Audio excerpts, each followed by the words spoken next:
അസ്സലാമു അലൈക്കും വറഹ്മത്തുള്ളാഹി. പ്രിയമുള്ളവരെ, ഇതാണ് അവസ്ഥ.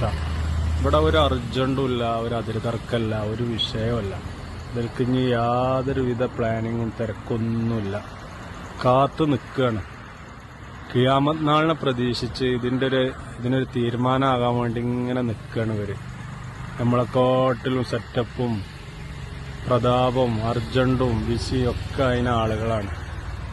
ഇതേ സ്ഥലത്തേക്ക് നമുക്കും വന്നിങ്ങനെ കാത്തു നിൽക്കണം.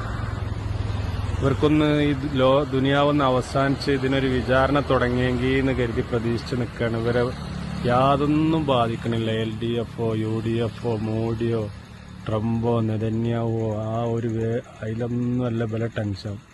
സ്വന്തം നഫ്സിൽ അവനാൻ ചെയ്ത നന്മ തിന്മകൾ ഓർത്ത് ഇങ്ങനെ നിൽക്കുകയാണ്.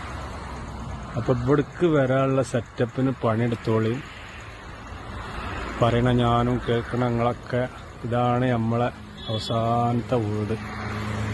ഇവിടെ അങ്ങനെ വന്ന് കാത്ത് കെട്ടിക്കിടക്കണം നമ്മൾ. ഇവിടേക്കൊന്നും വന്നു നോക്കാനും വരാനും നോക്കാനൊന്നും ഇന്നത്തെ തലമുറ എന്നല്ല, ഇനി ഇവിടുന്ന് അങ്ങോട്ട് ഉണ്ടാകണവർക്ക് യാതൊരു ഒഴിവുമില്ല. കാരണം 2 GB 3 GB ഒക്കെ നെറ്റ് തീരുമെങ്കിൽ അതിന് തന്നെ ഇവിടെ ഒഴിവില്ല.